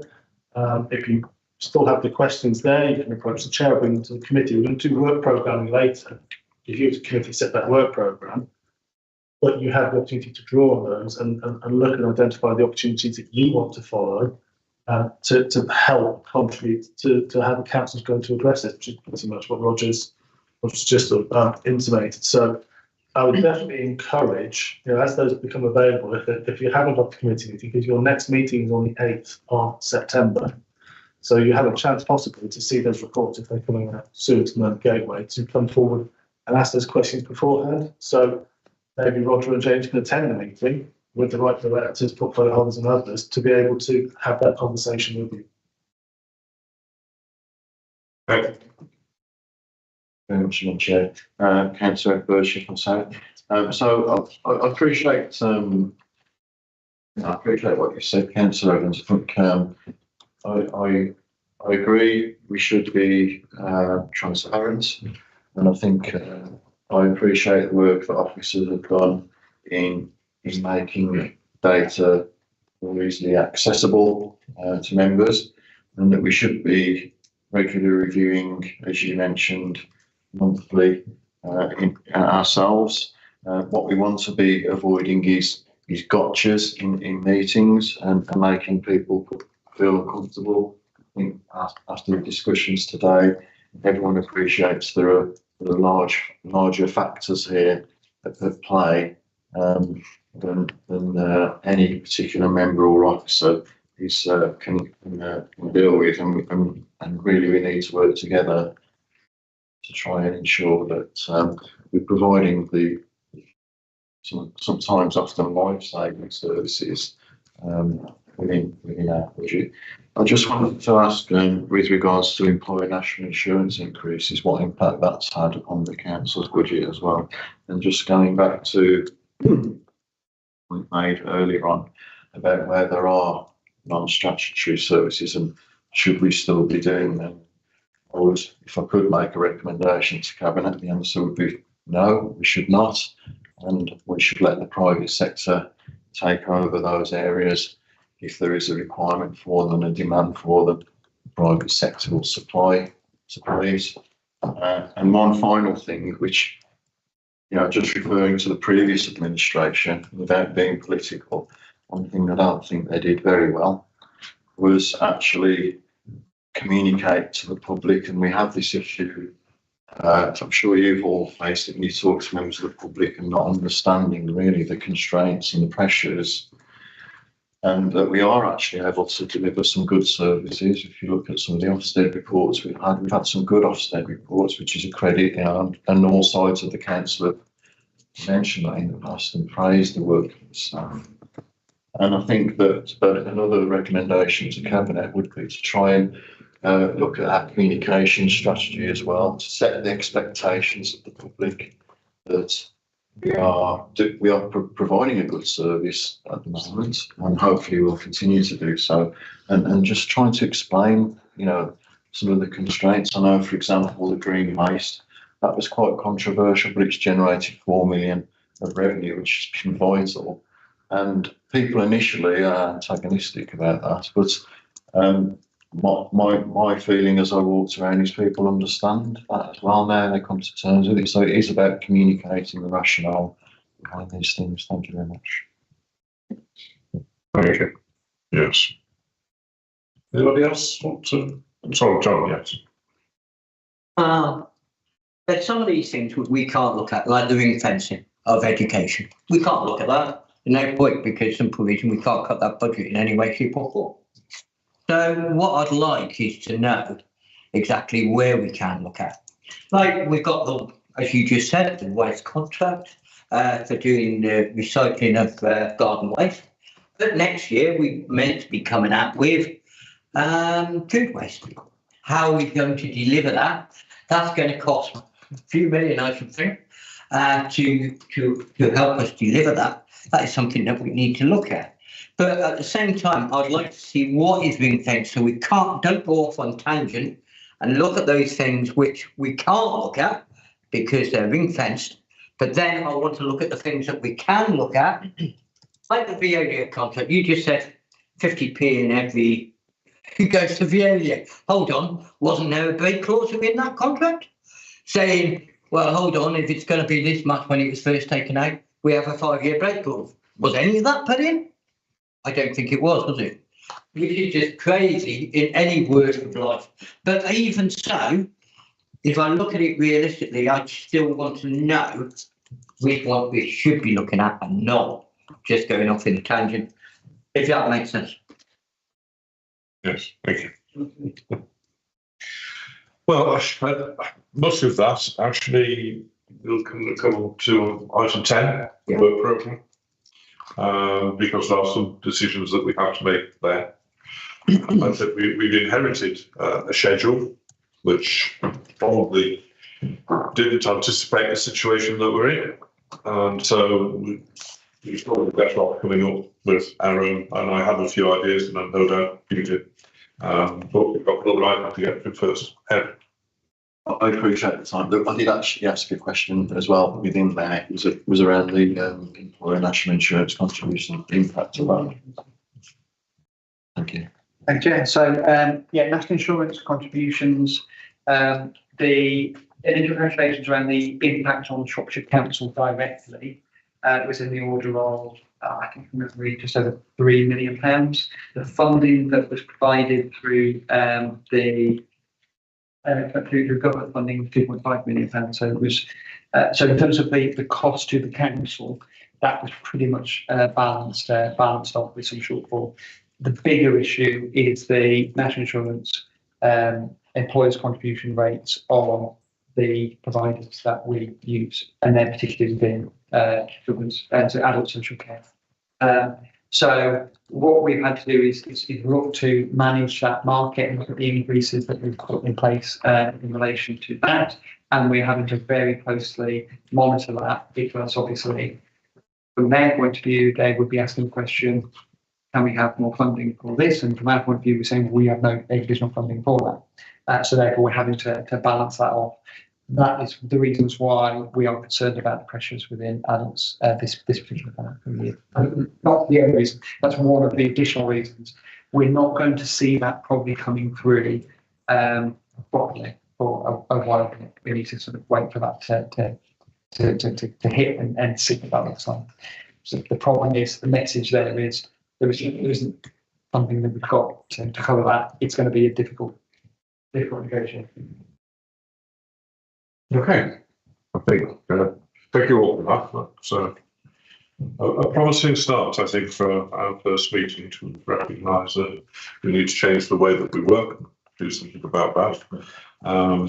We'll go back to that in a moment. But first of all, we'll deal with, we'll note that report. But thank you, James. And we'll come to item 9, which is the member bullying and harassment. That's it, Ruth. Well, yes, thank you. Do you want to speak to this? Councillor Ruth Howson for Bishop's Castle.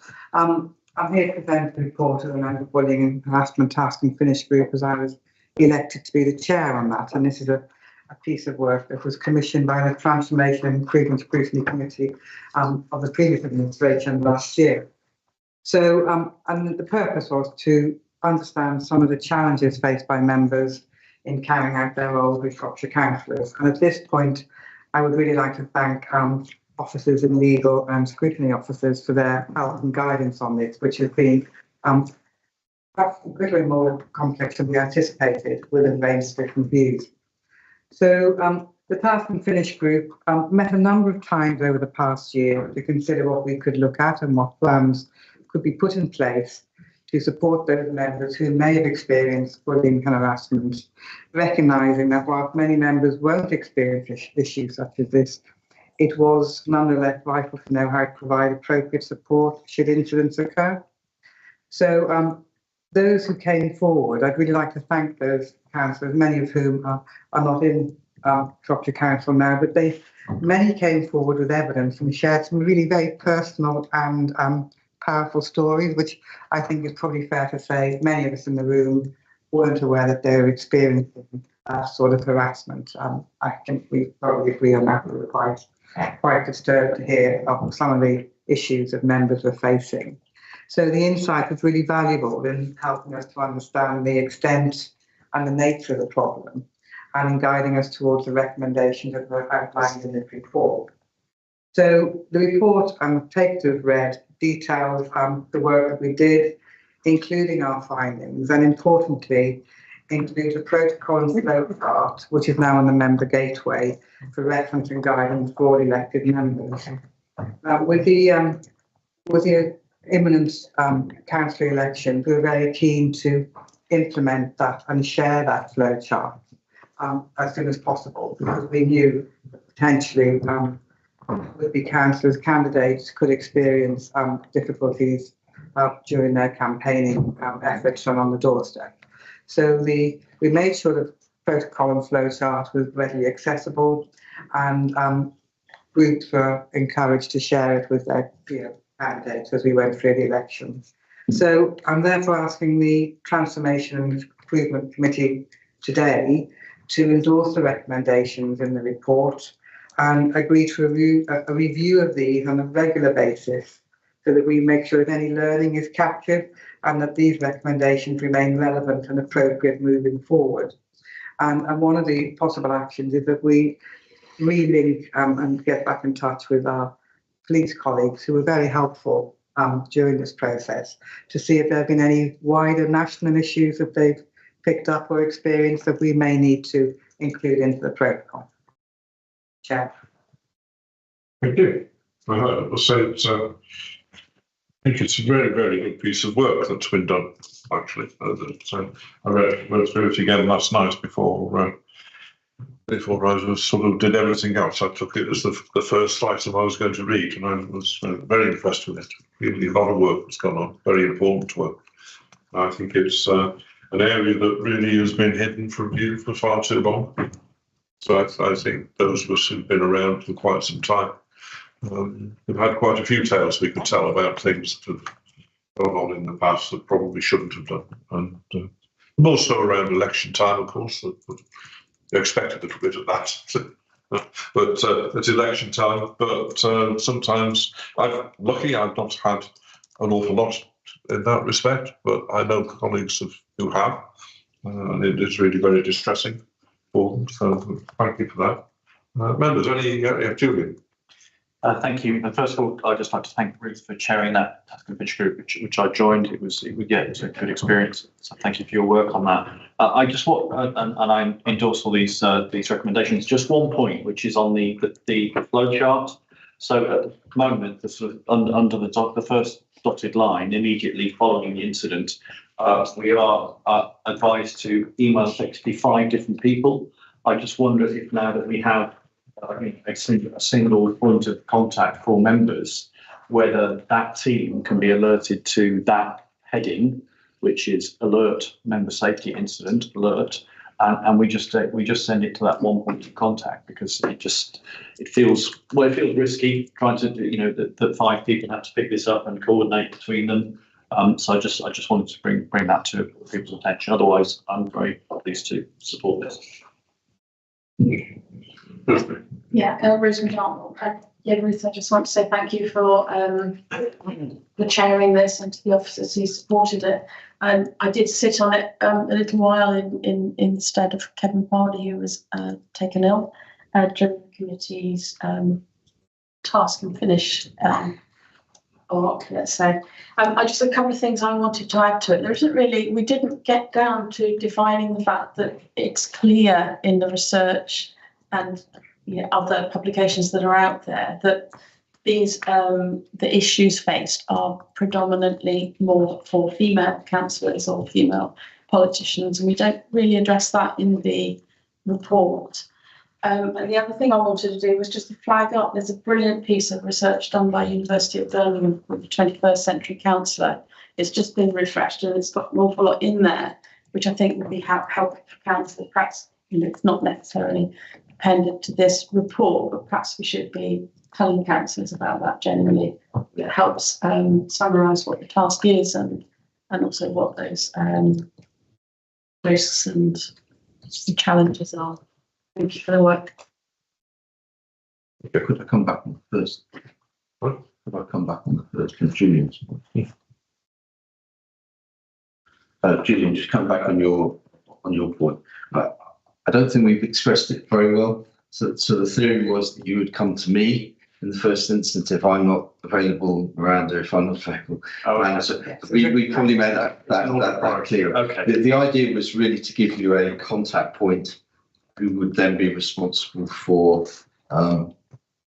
treating it appropriately seriously. So yes, we probably need to treat that a little bit, just so you're absolutely true. Thank you. Bruce. Yes, thank you, Julian. It was a cascade type thing, so that's fine. But the point is that of anything serious, or any risk, it's a 999 call before we try to find you Tim or Miranda or different councillors. And Rosemary, your point about female councillors, we did discuss this, but we felt there was a risk to all councillors actually, and so we didn't sort of define specifically. We also considered that there is a responsibility for all of us as individuals, there's a responsibility from our groups as well, and then some personal responsibility around informing people where we're going, if we're going on our own. But we're carrying on up in the household, so there are some basic safety things like that. But yeah, it is possible that female councillors may be more at risk, and some of the experiences that we heard about from female councillors are very disturbing. Thank you. Okay. Ed. Thank you. Councillor Birchip also. So you've got this sort of juxtaposition between wanting to be, and people, the residents do say, we want to see more of the councillors and holding surgeries, but then when you're doing that and you're out and about, you're also putting yourself at risk as well. So I think it's very commended. One thing I wanted to, it's not answer to this at the moment, just raise this though, is actually about officers rather than members, harassing and bullying of officers. I've seen instances of this in different areas, so whether it's town, parish, or county, and what with having to make cuts on staffing, fewer staff, and more demands, and we've got a new batch of councillors now. Just to be aware that the effect it has on officers. So this is their full-time job, etc. And that we need to consider their welfare as well.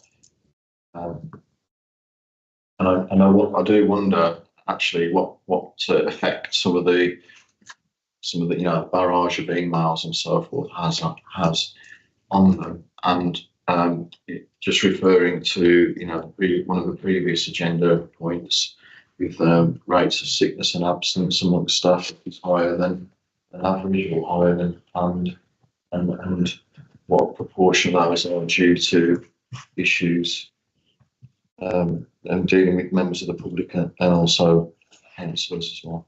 Thank you. I just wanted to sort of just reassure all the new members of the table that the focus for the member, William Harrison, actually was a recommendation that came out of a previous task and finish group that reported to this committee in March last year, so March 2024, which was specifically looking at William Harrison's staff, which had come out of the staff. However, if the committee feels it's something that's relevant, we can always take the request back to maybe an update to members or a briefing to members. So if anyone's planning for the education, health and care plans around what it's like to work with staff. But I think you're going to get some of that coming up over the next few weeks as well, with training with the LGA. So in terms of officer role, member role, but that's definitely there, and we can always share that report as well, so that everyone's got sight of it. You want to say anything else, Vince? Yes, Chair. And Tom's absolutely right. This bullying and harassment report, task and finish with our members, was a direct outcome from the previous work relating to staff. And it is important to recognise that staff are working exceptionally hard and are under a lot of pressure. I think it's credit to the senior team where they're keeping that staff morale high. And personally, from a social care perspective, Tanya's been keeping them well appraised, including sharing emails. She's spending the staff, supporting them in delivery of not only a very complex service, but also a very high financial training. So I think we have to have some trust and confidence in those senior leaders to keep their staff morale and safe and motivated.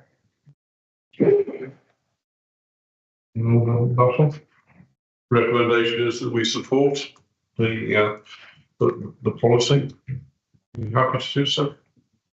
Yeah. Brilliant. Thank you again. Okay, thanks. Right. Item 10, future work programme. Tom. Good to move. Right, thank you.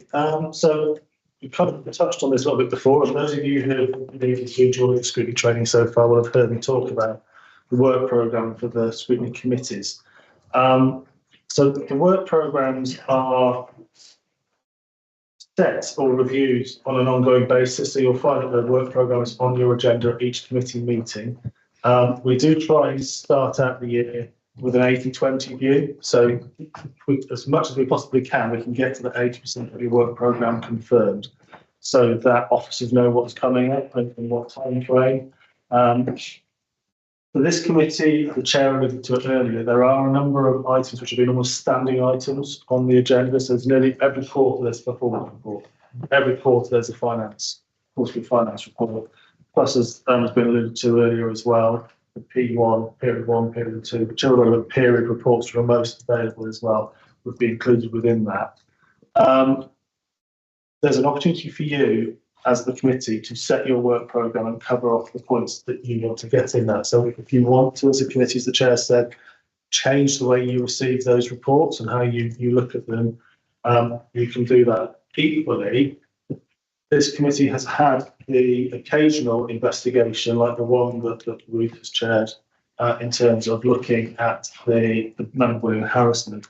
But you have scope to set investigation into your work programme as well. So Claire, who's the Scrutiny Officer Support Committee, will go through some of what was previously discussed and raised and covered, just to give an indication of what's there. But this is really an opportunity for you as a committee to come forward with your ideas, what you want to look at in the work programme. As a committee, you set those. I suppose for those who haven't been at scrutiny training yet, we talk about scrutiny work with being from different perspectives and purposes. So holding to account is the one that you're probably all most familiar with, which is those questions which are, you said you were going to do something by this point in time. Have you done it? You said you were going to do it to make this difference. Did you realise it? If you didn't realise it, it hasn't been done, when's it going to be done by? It's those sorts of questions. You'll hear us use the term pre-decision scrutiny.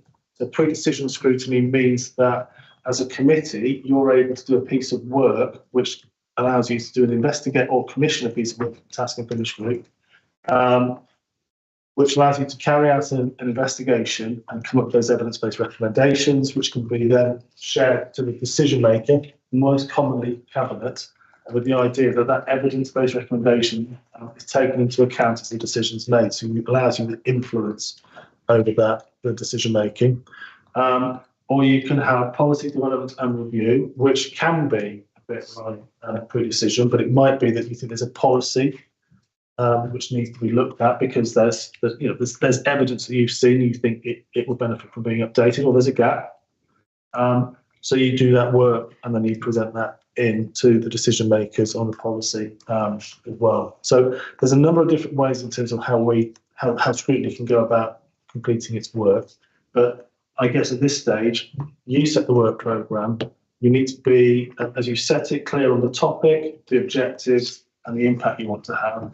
As officers, we can then work with you to be clear about what information you need to know about and who you might need to hear from.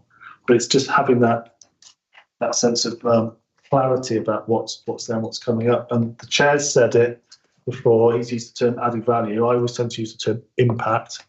But it's that same thing. Everything you do needs to have an impact, a beneficial impact, either for the council or communities, or probably more often than not both as well. So, so you want to go through anything?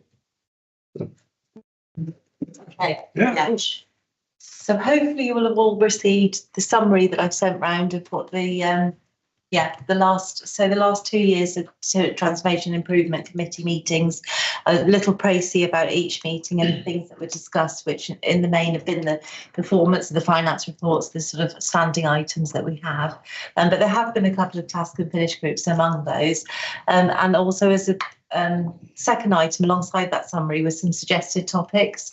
So that's not us telling you, that's just some of the things that came out of some of the discussions that have been held by the committee over the last few years of things that you may wish to pursue. You've obviously probably got other ideas of your own as well. We've spoken David. I know he's got some good. Yeah. So so it's having that conversation now, but giving you the background of things that have been looked at previously and things that you might want to draw upon. I think today it would be really helpful if we could have some suggestions. The leadership have asked specifically for 3 things to be considered for us to look at, and I'll explain those. I'll continue about John. I'll explain those in a bit. We've heard already this morning about, I've spoken about the savings with the conversation with Roger and James, and we've had the public questions asking us to do a piece of work which I'm sure everybody would be happy to do. It's certainly been at the back of my mind for some time. So we could very easily end up with quite a long list this morning, and I have no objection to that at all. But we won't resolve that list this morning, because what I was saying is that stick your hand up, say what you want, we'll make a note of it, we'll put all that on a big sheet of paper. I'll sit down with the officers, because the thing that we mustn't forget is that these things take resources. We have limited resources. We have enough, but we have to plan things and phase things. We won't be able to do everything in one go. So give us the ideas, we'll take them all away and circulate around to you what that looks like. And then we'll start thinking about task and finish groups and timescales for those and what they might want to achieve. So today is just step 1 on quite a long ladder. So to make a start on that one, I'll tell you the 3 things that have come from the leadership. First one, and you will probably have seen the letter that's gone out to your local town and parish councils about Shropshire Partnerships, about working more closely with our towns and parishes, which is a very welcome development, I think. So we've been asked to do a piece of work on that, to basically do the data crunching and provide some recommendations in the autumn for how that might actually operate, what it might look like. Because there are all sorts of suggestions, and we've got just about every size of parish and town council in Shropshire that you could have, ranging from Shrewsbury, which is really not much different now than the old borough council was, down to small little areas like where the leader is, where there are probably more sheep than there are people. So everyone will have their own issues and their own way of tackling them. So it'll take quite a bit of time. And the suggestion is that we do that through SALC.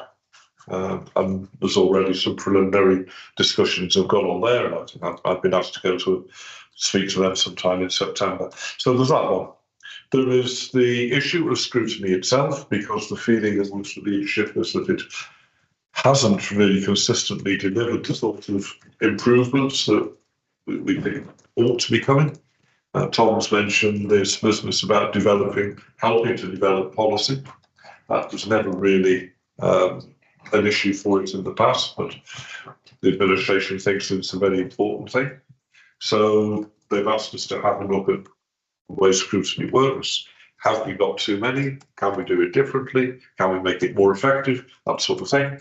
And the third one on the list, which is probably the shortest piece of work, but it's a very important one, concerns the CIL, as community infrastructure levy. Not how it's done, that's been looked at fairly recently, but how it's dispersed, how we actually pay it out. Because it may well be hearsay, but there are comments going around that, it's been deliberately held back, or everybody just sits on it and nobody's in a hurry to get rid of it. It's nice earning an interest in the bank. Sorry, James. But you know what I mean. There's a lot of uncertainty. Members, well, at least the leadership, want us to have a look at that. So those are the 3 that have come from there. John, you had your hand up. Yeah, thank you. I know we're all going to come out with all different suggestions. No, I think that's a damn good thing.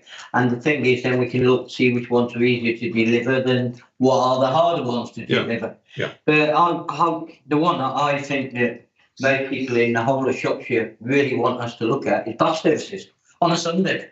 They can't get anywhere. Well, okay. Hold on, we're asking people to cut down their transport and ask them to give up their cars. Mm. Yeah. there's no way of getting out. So I think that is one piece of work that we need to look at, because that's what our residents want. Yeah.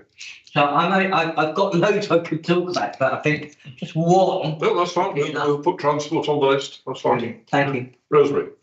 Yeah, thank you, Rosemary Dartnell. And a couple of things that I think are important. One is we saw it in the first report this morning, school transport, and we saw that EHCP, that's right, isn't it? That's not even right. Yeah, that transport is a large part of what we do, but there's also the wider school transport, and I just wonder, I'm sure that officers have looked at this many times, but I think it would be a good thing for us to get into.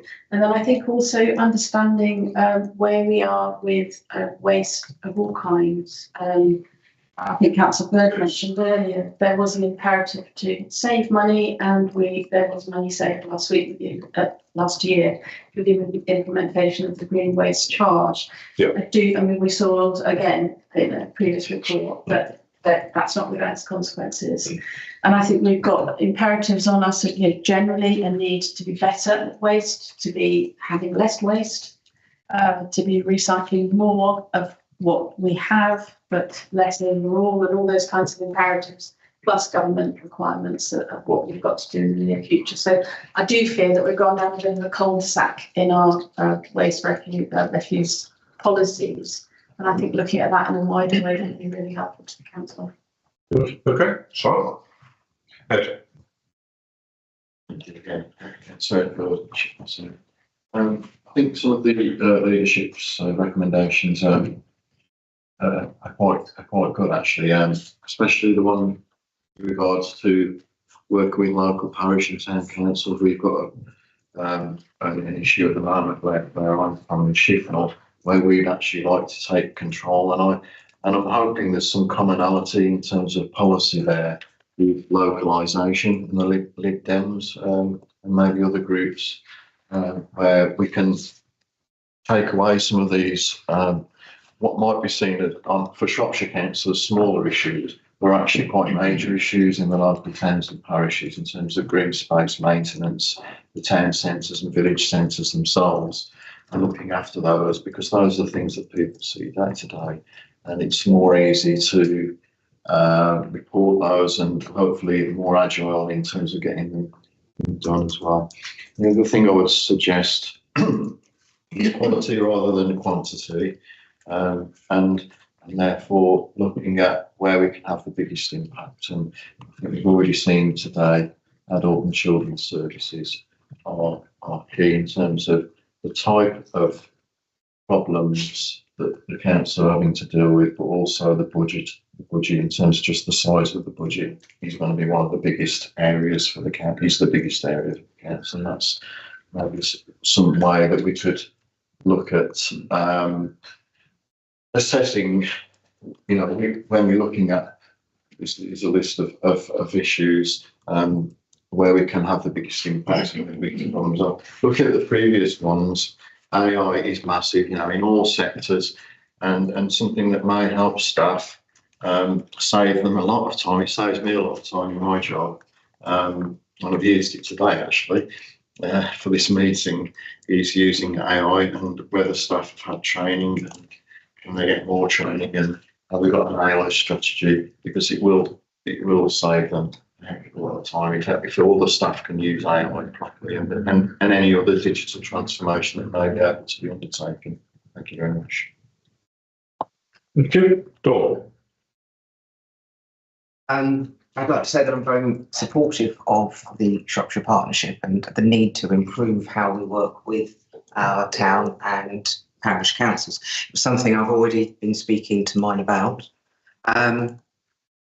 As such, I'd like to put forward one of their suggestions of something that they're particularly keen that we look at, and that's planning enforcement, and that's come up in all three of my parish councils. So it comes up repeatedly. It's at every single meeting, and unless they feel properly heard, taken notice of, and involved, we're never going to improve local engagement. And I think that's something that's very important. And whilst I've got the mic on, something I'd be very keen to look into is the use of consultants the amount of money that we spend on them, why we're contracting them, why we can't do it ourselves. I know we can't necessarily always, but I think there needs to be a much greater understanding. I also speak with consultants a few decades ago now, but even back then I know how incredibly expensive they are, and I was dubious about a number of the wonderful reports that you get that really don't seem to provide that much actual benefit on the ground. So I'd very much like to look into that.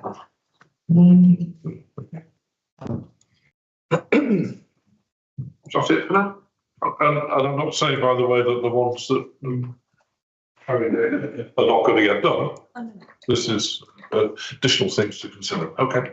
Sorry, very quick, something that occurred to me, was adoption of estates as well, and the contracts. I know it's not a responsibility of Shropshire Council, but certainly the road adoption is, but the maintenance contracts as well, whereby private companies. I get a lot of complaints about that from those folks. Thank you. Okay. Sorry. I didn't want to spoil the flow because there's some really good ideas coming out there. So what I would say with this is we need to help you because we need to go back over some of the work which we've done on other scrutiny committees and share. So really good point that you just raised, Councillor. That has been something that was looked at by the Economy and Environment Overview Scrutiny Committee with a task, oddly enough, task and a few years ago. As part of your role as a scrutiny committee, you follow up. Committees follow up on the work that's been done. So that committee is in a cycle of following up in terms of what's happened with those recommendations to make sure that they're being implemented. So that will be something we need to make sure is still on those work programmes. So if there's a follow-up, for example, on your around the Bulling and Harrison of we can build that into the work programme. But that's there. What we need to do is make sure that what was expected to happen is happening, or whether when that committee comes back to it, it looks at it and goes, actually, we don't think that's gone far enough. And maybe wants to come back and look at it again and go forward with it. What I would say is, even if you are not a member of an overview scrutiny committee, it doesn't mean you can't go to that meeting and attend that meeting and speak to the chair and do as Councillor Dean has done. And it's the chair's prerogative whether or not you take part in that meeting. If it's a task and finish group that gets going on anything, any member who's not on cabinet, so any member who's not involved in making decisions, can be a member of a task and finish group. So if the Economy and Environment did launch one of those task and finish groups and you wanted to do it, you can put yourself forward and be part of it. So, and the reason I'm flagging that is when we do come to have a look at some of these, we need to review where they sit with the remit of the other committees as well, just to make sure there's nothing to stop you as a committee referring those matters over equally as the people of the scrutiny committee that Tanya referred to earlier. It might be they've got some of these on their work programme. So it's just, again, making sure that you as members are aware of all of these, or that these are being cross-referred between the committees. So it's factored into those. But it is very much a case of making sure that you know what's there so you can keep track of it and you can understand what's happening. And if you want to be contributing to it, I'd encourage you to go and contribute to that work as well. Good. Thank you very much. Last item is to confirm the date of the next meeting, which is the 8th of September. Well, maybe one before. You never know. No. Yeah, okay. I'm Malcolm Marshall. Just a minor point. Can the meeting invite be longer than an hour? Because to be more realistic, the meeting invite in my calendar for all the meetings is an hour from 10 to 11. I mean, I'd rather have a 3-hour meeting in my calendar that finished an hour early than 1 hour meeting that finished on 2 hours this morning. The meeting invite was only for an hour. Yes, we could do that. Thank you. Thank you. Just to make sure planning. Right, thank you all for making the first meeting a pleasant experience. It is important actually that the leader said it at the annual meeting. We are all representing constituents because it's nearly regardless of party we are. And it really is important that we all try to work together and do the best for the council. Thank you. Thank you. Well,